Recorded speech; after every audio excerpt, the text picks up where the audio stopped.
Sabéis que estamos con el estudio de la epístola de Santiago. Vamos por nuestra séptima sesión, hoy el estudio número 7. Y si recordáis, nos habíamos quedado a la mitad del capítulo 2. ¿Vale? Santiago, capítulo 2, nos toca por ver hoy los versículos del 14 al 26, que yo creo que es posiblemente el texto que muchos estábamos esperando, ¿no? Uno de los textos quizás más polémicos de toda la Escritura, a ver qué podemos sacar en claro de aquí.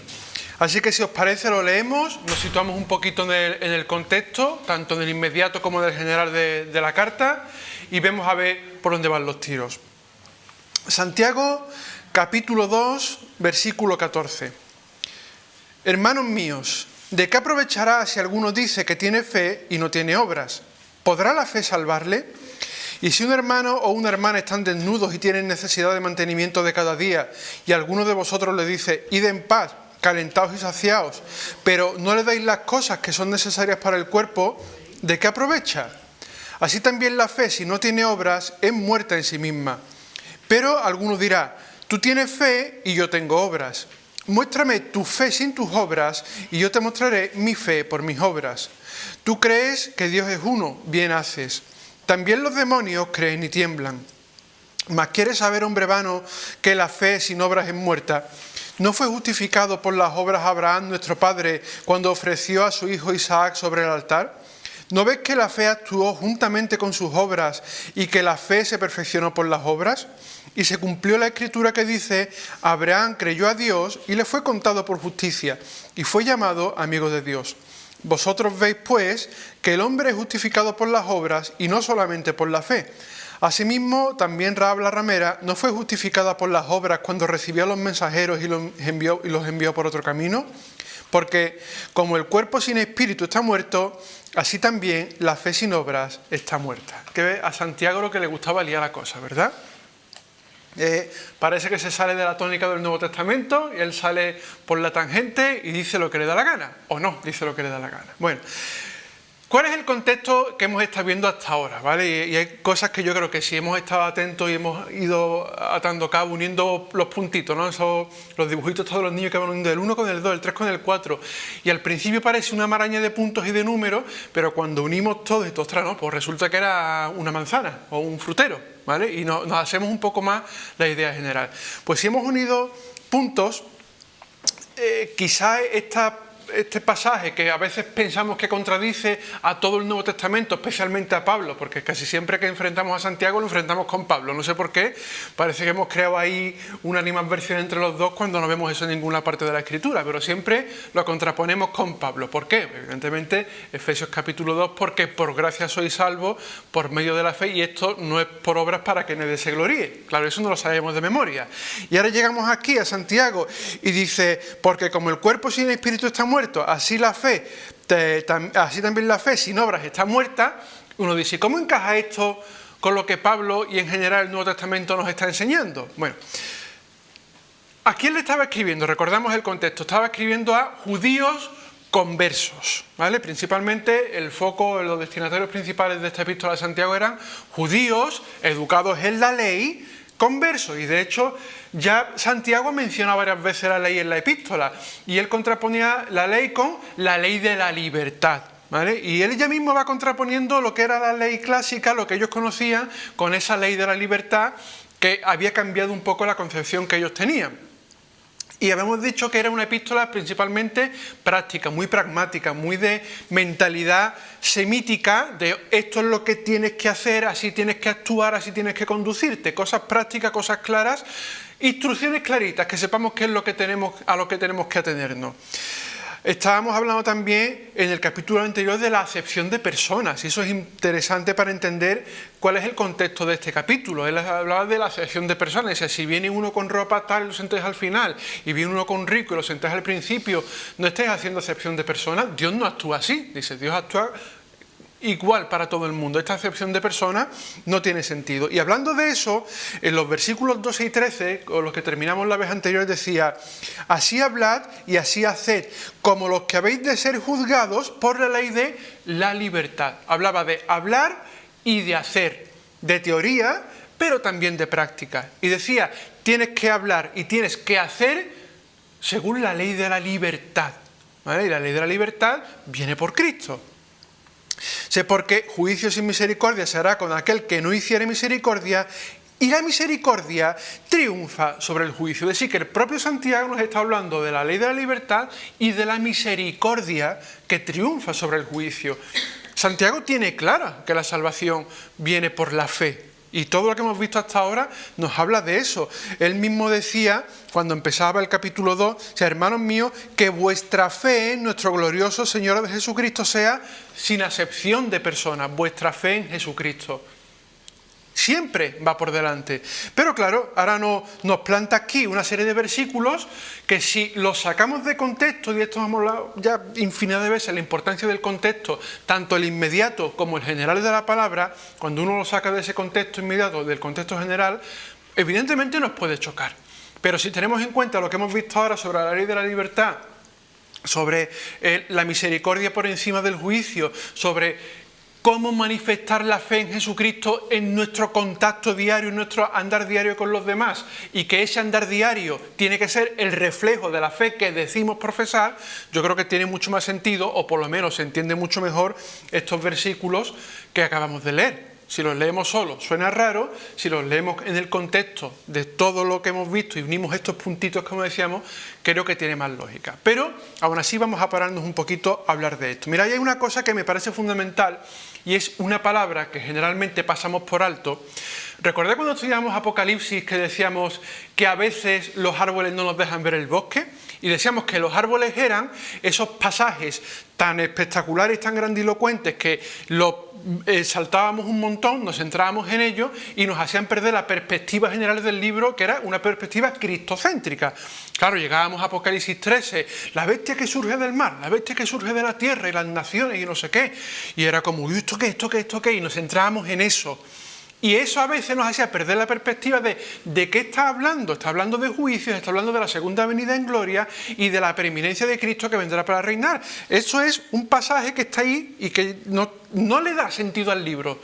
Pues a veces ocurre igual con algunos pasajes así un poco difusos, oscuros o polémicos, que nos centramos en el detalle, en el, ostras, es que mira lo que está diciendo, que la fe sin obras es muerta, y palabras que son importantes, que están aquí, las pasamos por alto. Y pasar por alto ciertas palabras nos hace perder la perspectiva del texto. Y para mí la palabra que generalmente pasamos por alto es aprovecha. Aprovechar. Dice el texto, y es lo primero que dice, hermanos míos, ¿de qué aprovechará si alguno dice que tiene fe y no tiene obras? ¿Qué es aprovechar? ¿Qué es algo de provecho? Algo que sirve, algo que tiene utilidad, ¿no? Eso es, cuando alguien está comiendo le decimos buen provecho, ¿qué es lo que le estamos diciendo? ¿Hemos parado alguna vez a pensar por qué se dice buen provecho cuando comemos? Que lo que estás comiendo te sea útil, ¿no? Es decir, que aquello que tú estás comiendo, tu cuerpo lo digiera bien, lo asimile y eso te dé energía para que puedas hacer cosas. Eso es lo que decimos buen provecho, que no te siente mal, que te caiga bien, que puedas digerirlo bien. Básicamente eso es buen provecho, ¿no? Lo que pasa es que lo decimos muchas veces sin pensar, como un costumbrismo más. Pero realmente lo que hay detrás de eso es la idea que hay. Algo de provecho es algo que sea de utilidad, que tenga algún sentido, que pueda servir. Y que Santiago diga esto en este contexto me parece fundamental para entender todo lo que quiere decir. ¿De qué te sirve, qué utilidad tiene que tú digas que tienes fe si no lo demuestras? ¿Sirve para algo decir yo tengo fe? Bueno, es una manifestación, un testimonio público, pero si nos quedamos ahí, ¿qué provecho tiene eso para los demás? ¿Qué utilidad tiene para aquellos con los que se supone que debo de relacionarme en el día a día? Eso es lo que Santiago está manifestando. Tú dices que tienes fe, pero si no haces nada y te quedas sentado diciendo tengo fe, tengo fe, tengo fe, ¿eso sirve? ¿Eso es útil? Y claro, él se plantea una premisa. ¿Puede salvarlo el hecho de decir que tiene fe? Porque esa es la pregunta que se está planteando. Dice, ¿de qué aprovecha si alguno dice que tiene fe y no tiene obras, ¿podrá la fe salvarle?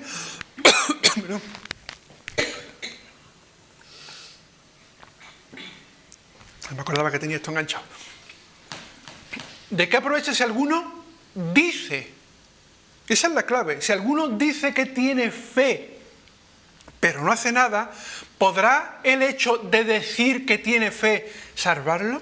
¿Vemos la diferencia de entender por qué cada palabra está donde debe estar y no quedarnos con una idea abstracta general? Porque claro, leemos el texto y pensamos, no, es que Santiago se está cuestionando si la fe salva. Pero no está diciendo eso. Santiago está hablando de qué aprovecha si alguno dice que tiene fe. Entendemos la diferencia porque lo cambia por completo el sentido del texto.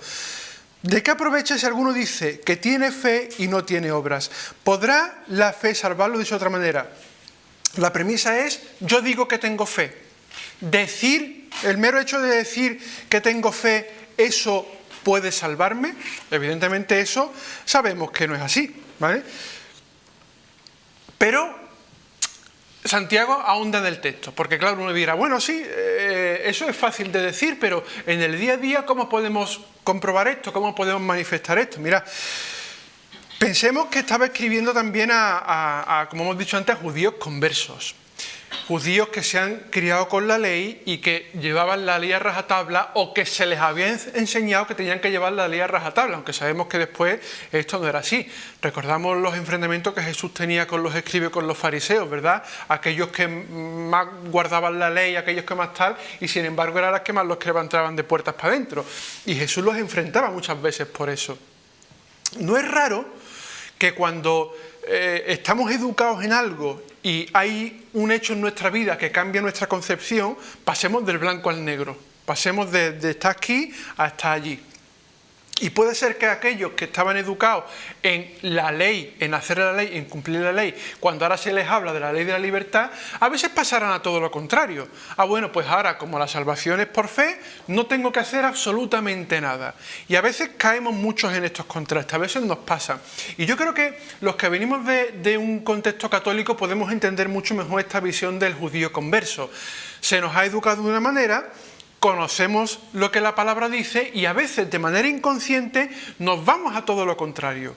Y parece que rehuimos de las buenas obras porque eso nos suena a católico. No sé si a mí a veces me ha pasado. Se nos habla de buenas obras y mi mente automáticamente va a pensar en el catolicismo. No, es que de esto no tengo que huir porque esto es antiguo, esto es lo que estaba mal.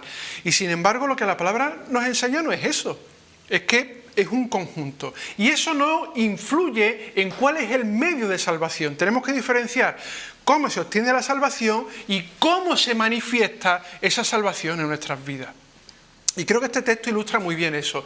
Tú puedes decir que tienes fe, pero el hecho de decirlo no aporta realmente nada, ni a tu vida, ni a la vida de los que te están rodeando, que se supone que tú tienes que influir de manera positiva. ¿Por qué? Porque la palabra está harta de repetirnos que somos embajadores de Cristo. Somos como cartas abiertas al mundo que dice reconciliaos con Dios. Eso es lo que dice la palabra. Somos cartas abiertas que le está diciendo al mundo, oye, reconcíliate con Dios. Y si no cumplimos eso, no estamos cumpliendo con nuestra labor. ¿De qué sirve entonces a las personas que nos rodean que nosotros digamos que tiene fe? ¿Vale? Ya en el 1.27, si recordamos, empezó a tratar un poco el tema cuando decía, la religión pura y sin mácula delante de Dios el Padre es esta: visitar a los huérfanos y a las viudas en sus tribulaciones y guardarse sin mancha del mundo. Y ponemos ejemplos muy concretos de dos cosas muy necesarias, que es asistir a quien más lo necesita, y más en estos tiempos en los que se estaba escrito la carta, a los huérfanos y a las viudas, las personas que generalmente no podían valerse por sí mismas. Y él decía, oye, una manera de demostrar eso que tú dices que crees es haciendo esto: asiste y visita en sus necesidades, en sus vicisitudes, a los que más necesitados están. Eso, y guárdate del pecado, guárdate sin mancha del mundo, no te contamines, ¿vale? Así que ya en el 1.27 comenzó a dar indicios similares. Es decir, hay cosas que son necesarias de hacer si tú dices que tienes fe. Y está hablando precisamente de eso, de necesidad. Dice en el 15, Si un hermano o una hermana están desnudos y tienen necesidad del mantenimiento de cada día, y alguno de vosotros les dice, id en paz, calentaos y saciaos, pero no les dais las cosas que son necesarias para el cuerpo, y vuelve a preguntar, ¿de qué aprovecha? ¿Veis que vuelve con la misma palabra? Y yo creo que esto es un ejemplo que es tan claro que poca explicación necesita.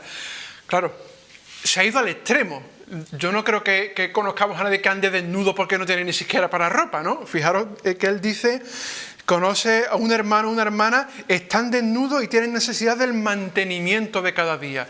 Se ha ido a lo más extremo de todo. No tiene ni comida, ni siquiera ropa para calentarse y para vestirse. Es alguien que vive en la indigencia absoluta.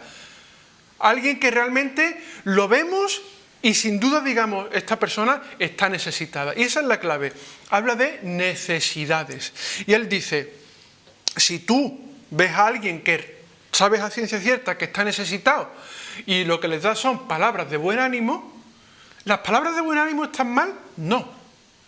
¿A esa persona le sirve de algo? Esa es la clave. ¿De qué aprovecha? ¿De qué utilidad es eso? ¿Para qué sirve eso? Absolutamente para nada. Las palabras de buen ánimo ahí y los buenos consejos ni le van a dar comida, ni lo van a calentar, ni le van a dar un sitio donde cobijarse.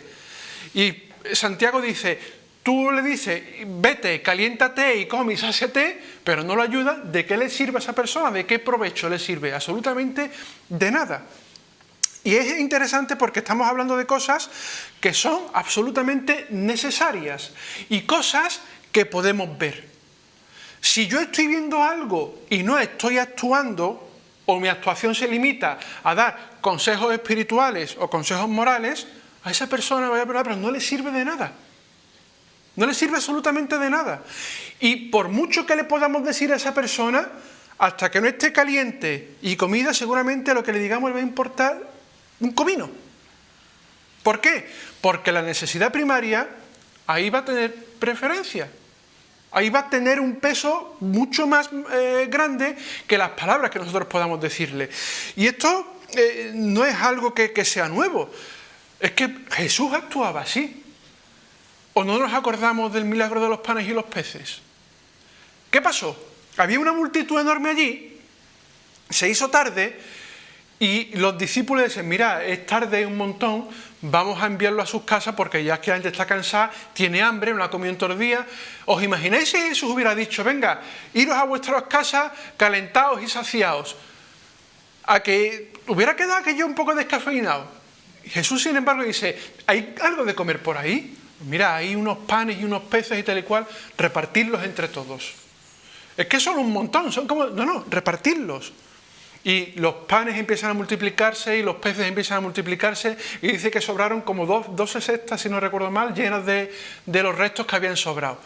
El propio Jesús actúa de esa manera. No les dice, venga, yo os he dado el sermón, estáis alimentados espiritualmente, venga, es tarde y estáis con hambre y cansados, iros por ahí. No, les suple las necesidades.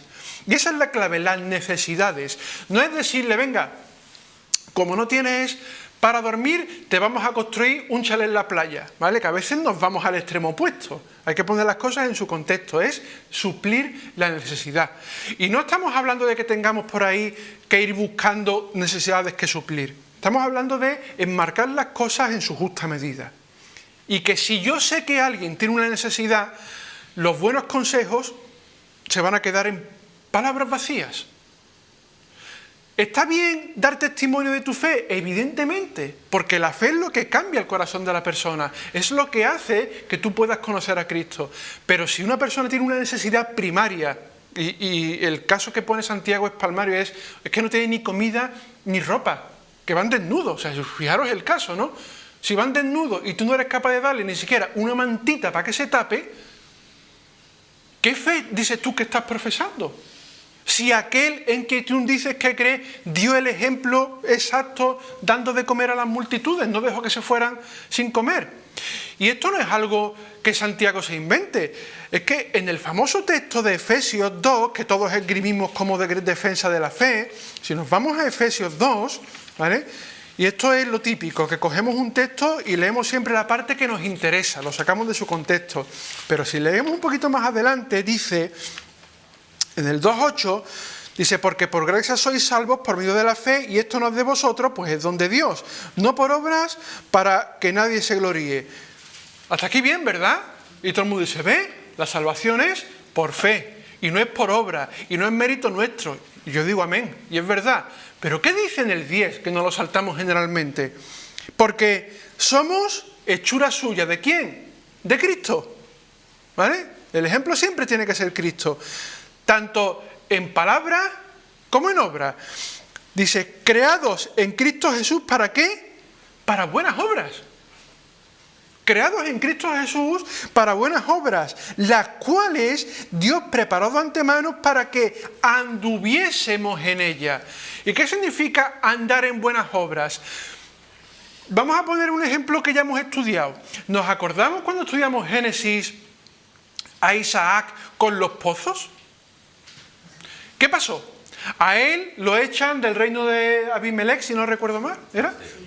¿Vale? Porque le fue muy bien, la gente le empieza a tener envidia y le dice, mira, vete de aquí porque te estás haciendo más rico que nosotros y la gente te está enfilando y al final esto va a acabar malamente. Isaac se va, empieza a buscar pozos porque sin agua allí no hacían nada y oye, mira tú, escarba uno y tenemos agua. Y vosotros lo ven y dicen, oye, este tío que lo hemos echado y tiene un pozo ahí nada más salir, ¿y qué hacen? Le tapan el pozo. Y Isaac, en lugar de pelearse con ellos, se va más lejos y cava y encuentra otro pozo, porque Dios lo bendice. Y los otros que lo ven, ¿qué hacen? Se van y le tapan el pozo. E Isaac no discute, se va por tercera vez, se vaya muy lejos de ellos, cava otro pozo, encuentra agua, establece su casa lejos de ellos. ¿Y qué pasó? Que al final tuvieron que volver a hacer un pacto con él porque vieron que era tan bendecido por Dios que dijeron, mira, vamos a dejarlo en paz. ¿Qué pasó ahí? Pues que si recordamos el texto, justo antes de ese pasaje, Isaac tiene un encuentro con Dios que le dice que yo te voy a bendecir, que tú eres el heredero de la promesa, que donde pongas un pie, yo te lo voy a dar. Y después de recibir esa promesa por fe, Isaac anda en esa promesa y actúa en su día a día sabiendo que la promesa que Dios le ha hecho es real. Recibe por fe, actúa de manera palmaria físicamente, excavando el pozo hasta 3 veces. Si Isaac se hubiera quedado esperando a que Dios lo bendijera, en el primer pozo se muere de hambre y de sed. ¿Entendemos esto? Que no podemos decir, no, como Dios me ha prometido esto y yo por fe lo creo, pues me han tapado el pozo, voy a esperar a que vengan unos ángeles y lo caven por mí. 3 veces Isaac se fue más lejos y volvió a cavar un pozo. Eso es andar en fe. Pues ahora extrapola eso a lo que hemos leído aquí. Andar en buenas obras, ¿qué será?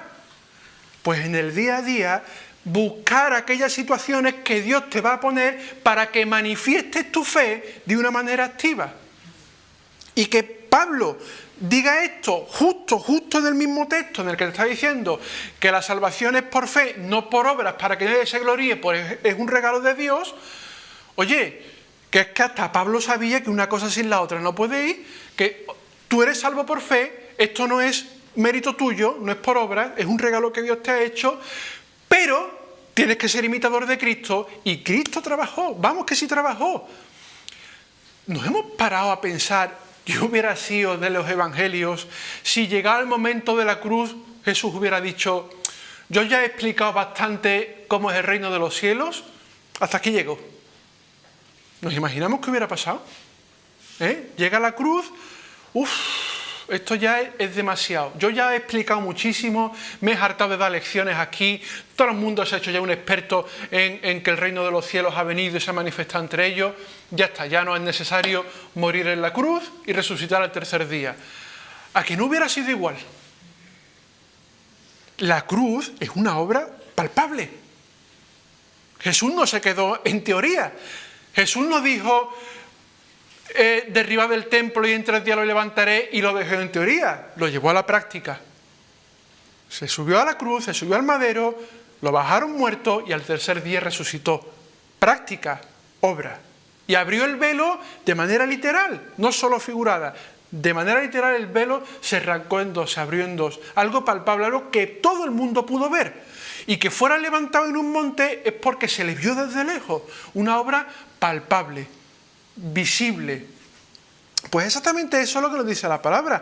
Si nos vamos a Tito, en el capítulo 3, está un poquito antes de Hebreos y de Filemón, Tito, Filemón y Hebreos, Tito 3, versículo 8. Vamos a leer del 7, para que veáis cómo se repite la misma fórmula que hemos visto ahí en Efesios.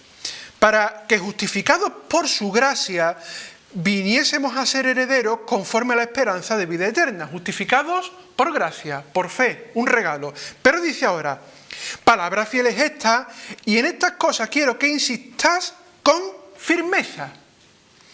¿Y en qué tienen que insistir? Para que los que creen en Dios procuren ocuparse en buenas obras. Estas cosas son buenas ¿y qué? Y útiles a los hombres.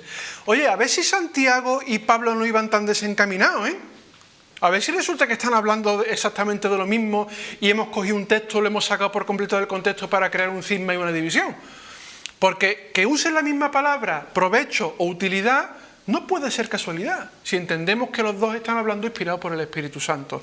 Así que el texto de Tito es claro, estas cosas son buenas y útiles a los hombres. ¿Qué cosas? Que te encargues de las buenas obras. ¿Y qué ha dicho en el 7? La gracia te salva, que sí, pero que tú tienes que demostrar esa fe que dices profesar con tu boca de una manera palpable. Así que si reconozco que alguien tiene una necesidad palpable, si el calentados y saciados, yo lo estoy reconociendo esa necesidad y la estoy viendo, pero no ponemos remedio, no estamos actuando como Jesús. Porque si Jesús veía a alguien con necesidad, suplía la necesidad.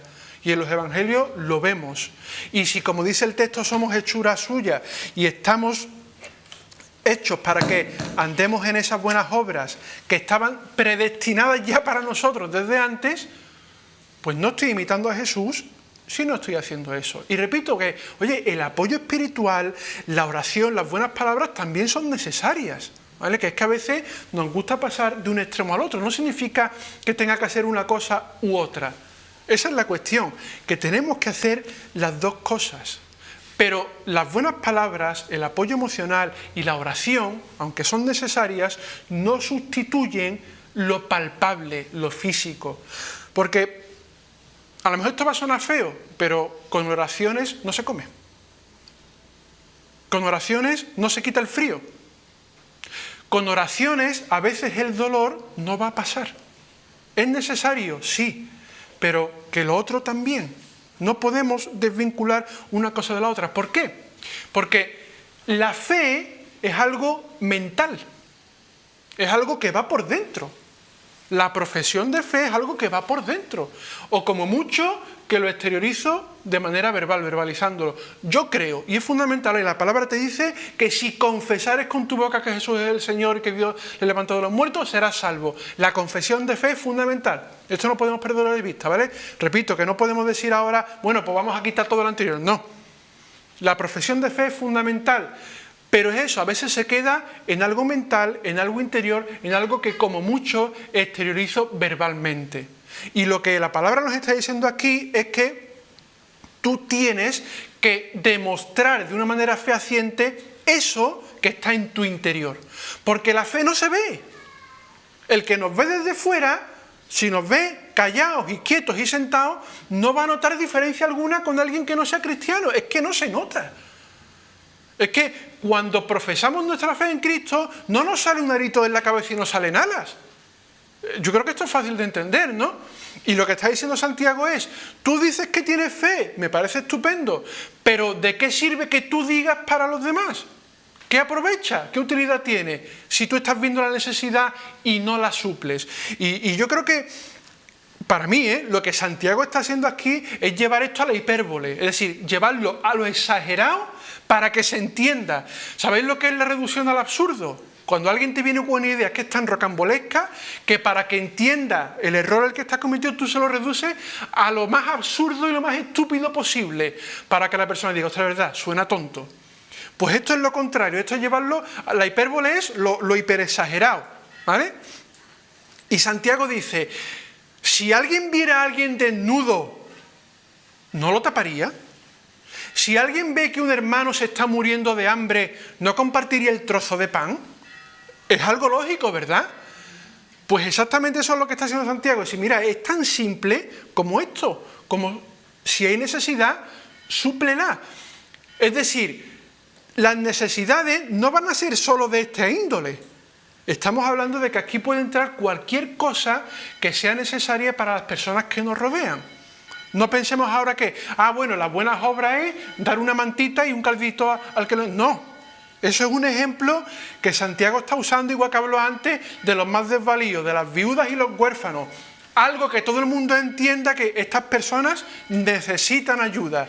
Pero si comparamos con el texto de Tito, con el texto de Efesios, es las buenas obras en general que Dios ha preparado para que andemos en ellas, para que nos empeñemos en ellas, para que usemos nuestro tiempo y nuestra energía en ellas. No solo teorizar, no solo verbalizar. Mira, yo creo que esto se va a entender bien. ¿Vemos la savia de un árbol? La savia. No, a no ser que lo rajemos, no lo vemos, ¿vale? La savia, que es la vida de un árbol, va por dentro. Y las raíces no las vemos. Bueno, aquí en Sevilla sí porque se salen para afuera. Pero generalmente la raíz, que es lo que le da la base y la vida y el sustento al árbol, eso no lo vemos. Si yo la vida del árbol no la veo, eso va por dentro.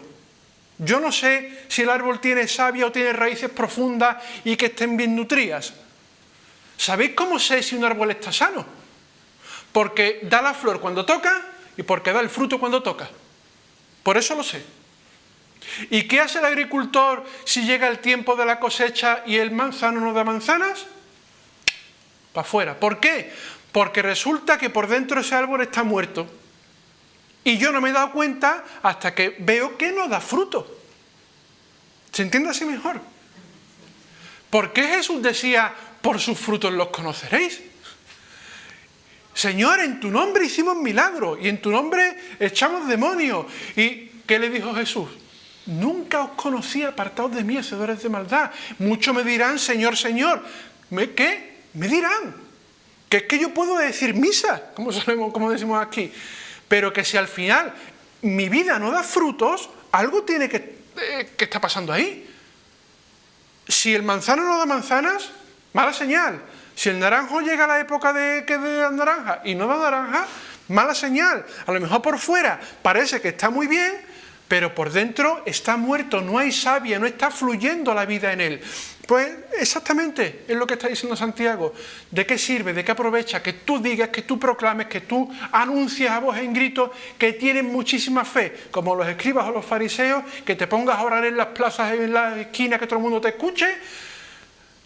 Si cuando tienes al lado a alguien que se está muriendo de hambre, no te sale por dentro darle un trozo de pan. Algo tan simple como compartir comida con el que tiene necesidad. Y pone dos ejemplos. Y me llama muchísimo la atención que si nos vamos a Hebreos, capítulo 11, y vemos la lista de los héroes de la fe, vienen estos dos. ¿Vale? Vienen estos dos en los héroes de la fe. Y mira tú, Santiago, si es puñetero, que te pone como ejemplo de buenas obras a dos héroes de la fe. ¿Es puntilloso Santiago? No, es que Santiago ha entendido de qué va el tema. Y te pone de ejemplo a quién. A Abraham. Fíjate, ¿a quién ha puesto de ejemplo de obra? A Abraham. Tócale a un judío a Abraham. Entonces, vamos, Abraham y Moisés son, pues coge y pone de ejemplo a Abraham. Héroe de la fe. Y dice, ¿tú no estás viendo que la fe actuó justamente con las obras? Y dice, ¿y que Abraham fue justificado por las obras? Y te explota la cabeza. Pero a ver, Santiago, ¿cómo nos puedes decir eso? ¿Recordamos Génesis 15:6? Lo vimos en su tiempo, pero claro, hace mucho tiempo que lo vimos. Génesis capítulo 15, versículo 6. Dice, y está hablando de Abraham, ¿vale? Esto es antes de que se cumpla la promesa, ¿eh? Todavía ni siquiera tenía a Ismael. Fijaros dónde estamos situados ahora mismo. Ni a Ismael, ni mucho menos a Isaac. Faltan un montón de años para que nazca Isaac, que es el hijo de la promesa. Y dice, y lo llevó fuera y le dijo, mas ahora, mira ahora los cielos y cuenta las estrellas si las puedes contar. Y le dijo, así será tu descendencia, le hace esta promesa. ¿Y qué dice el 6? Y creyó a Jehová y le fue contado por justicia. Antes del nacimiento de Isaac y antes del sacrificio de Isaac, dice la palabra que creyó, tuvo fe y que le fue contado por justicia. Y ahora me dice aquí Santiago, versículo 20, ¿no fue justificado por las obras Abraham, nuestro padre, cuando ofreció a su hijo Isaac sobre el altar? ¿No ves que la fe actuó juntamente con sus obras y que la fe se perfeccionó por las obras? Y se cumplió la escritura que dice, ¿y qué está citando? Génesis 15. Abraham creyó a Dios y le fue contado por justicia y fue llamado amigo de Dios. ¿Cómo me puede decir Santiago que este texto se cumple y se perfecciona del sacrificio de Isaac? ¿Por qué? Porque ahí fue donde Abraham demostró que de verdad había creído la promesa. La creyó muchísimos años antes, esperó más de 25 años para recibir al hijo de la promesa y cuando ya lo tiene, Dios lo pone a prueba y le dice, a tu hijo, el que yo te prometí hace la tira de años, cuando todavía eres joven, cuando saliste de Ur de los Caldeos, ofrécemelo. Y si Abraham de verdad no hubiera querido esa promesa, no la ofrece. Hubiera dicho, con lo que nos ha costado, con el milagro que Dios ha hecho, con la edad que tenemos mi mujer y yo, ahora, no hombre, no, esto será metafórico. Estoy seguro de que Dios tiene otro plan. Vamos a hacer otra cosa, vamos a ofrecer un cordero, vamos a intentar... No, él fue, se llevó el cuchillo, se llevó la madera y se llevó a Isaac. Y yo entiendo que esto nos vuela en la cabeza, que es algo que se nos sale del día a día. Pero lo que demostró Abraham es que había de verdad creído en la promesa. Porque sabía que si era necesario, Dios levantaría a Isaac de los muertos. Y de esa manera demostró por obras la fe que muchos años antes dijo profesar. ¿Se salvó en ese momento? No. Ya en Génesis 15 dice que creyó y que eso le fue contado por justicia y que por eso es un héroe de la fe. Y esta fue la demostración de esa fe que él dijo profesar cuando salió de tierra de sus padres en Ur de los Caldeos. Eso es lo que Santiago está diciendo. Ahí la fe se perfeccionó por las obras. Y es curioso que existe el texto de Génesis 15 donde se nos dice que Abraham fue justificado antes de que eso pasara, que fue justificado por fe, porque creyó. La fe justifica, la fe salva, pero se manifiesta mejor y se perfecciona, la fe que de verdad salva, se perfecciona con las obras, ¿vale? Ejemplo de un héroe de la fe que actuó y vaya si actuó. Y nos habla también de Rahab, ¿vale? Rahab que llega allí, se encuentran los espías, está Jericó cerrada, la han cerrado a cal y canto porque tienen miedo de que, oye, que está aquí Josué con los suyos que van a cruzar, que tal y cual, cierran la ciudad, está amurallada y están buscándolos por todos lados. Y Rahab le dice, venga, venid aquí a mi casa porque yo sé quiénes sois. Recordamos eso, no hace mucho que lo estudiamos, hace poquito. Yo sé quiénes sois. Hasta aquí han llegado las noticias de lo que vuestro Dios ha hecho con Faraón. De lo que vuestro Dios ha hecho con Egipto. Y de los milagros y las señales y los prodigios. Y recordamos que le dijo, es que sabemos que Dios abrió el mar por vosotros. Que es que eso llega hasta nuestros oídos. Es más, es que acabamos de ver el Jordán abierto en dos, que lo hemos visto desde aquí de las murallas. Yo quiero que cuando entréis tengáis misericordia de mí porque yo sé que vuestro Dios es el verdadero. Y hasta ahí son todas palabras muy bonitas, ¿verdad? Si los espías le hubieran dicho, vale, ayúdanos, y Rahab hubiera dicho, es que me da miedo las represalias que el rey pueda tomar contra mí. No, iros por vuestra cuenta. ¿De qué hubiera servido todo ese discurso de Rahab?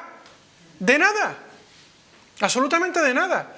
Rahab se la jugó. y los escondió. No solo los escondió, es que los espías, sabiendo que la casa de Rahab estaba justo en el muro, fueron allí y preguntaron allí. ¿Y qué hizo Rahab? Mintió. Les mintió a los soldados del rey en toda la cara y les dijo: no, se han ido por el otro lado.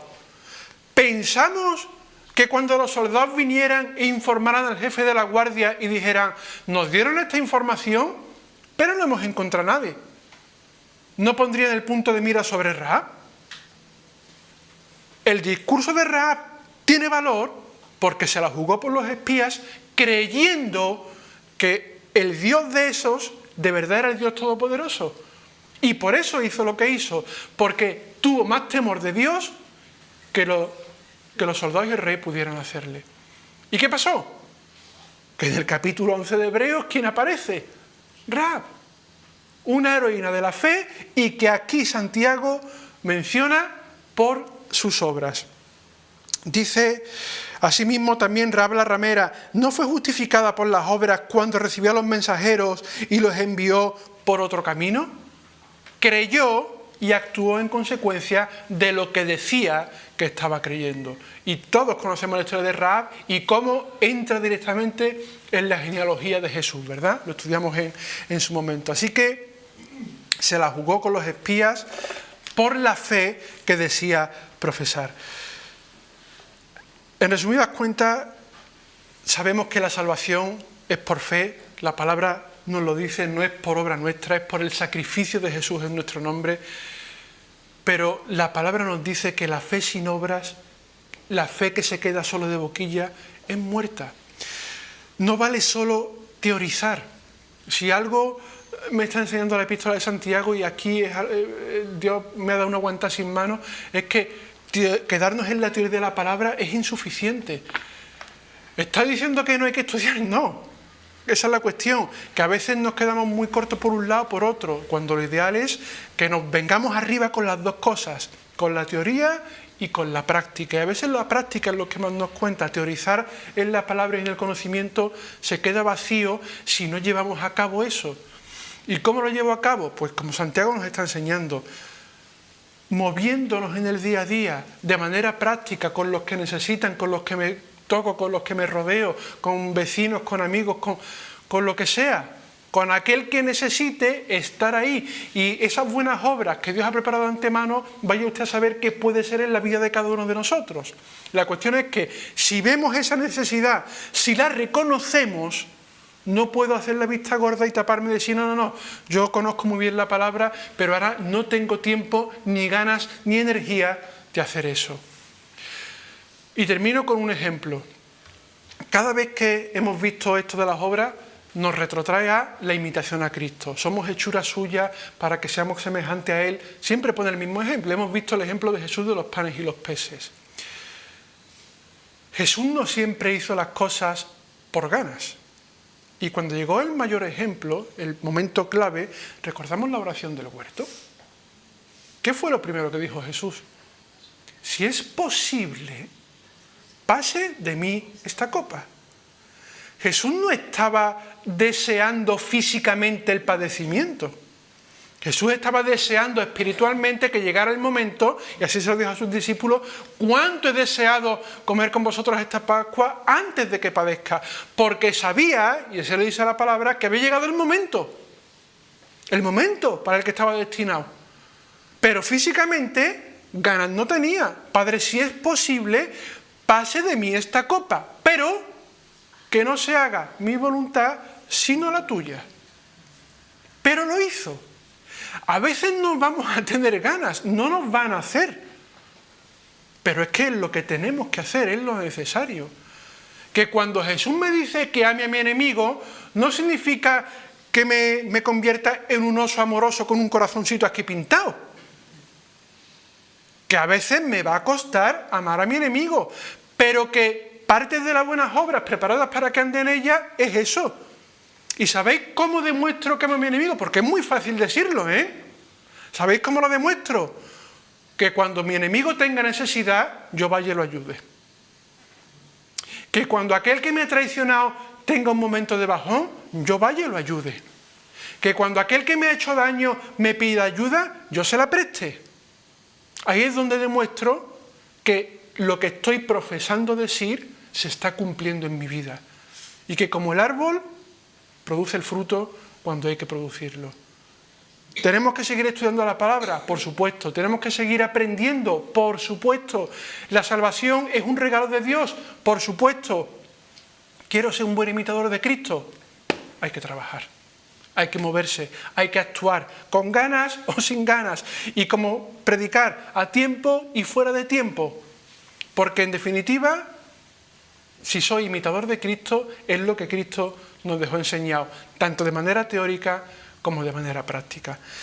Así que, porque como el cuerpo sin espíritu está muerto, también la fe sin obras está muerta. Y no estamos muertos, estamos vivos por la sangre de Jesús y porque Él resucitó en nuestro nombre. Pues demostremos que como el árbol estamos vivos, no solo por dentro, sino también por fuera. Pues si os parece, terminamos en oración y tenemos unos breves anuncios.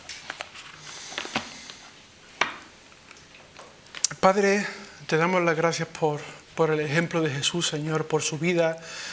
Ayúdanos tú a entenderlo, Señor, a darnos la capacidad necesaria, tanto mental como física, para ser imitadores de Él, Señor. Que realmente seamos luz y sal, Padre, que tú nos ayudes a ver la necesidad, Señor, y a saber cómo suplirla para que Cristo sea glorificado con nuestra vida. Bendícenos ahora a la vuelta a nuestros hogares, Señor, y bendícenos en esta semana para que tú te glorifiques en cada cosa que hagamos. En el nombre y por los méritos de Jesús te lo pedimos. Amén.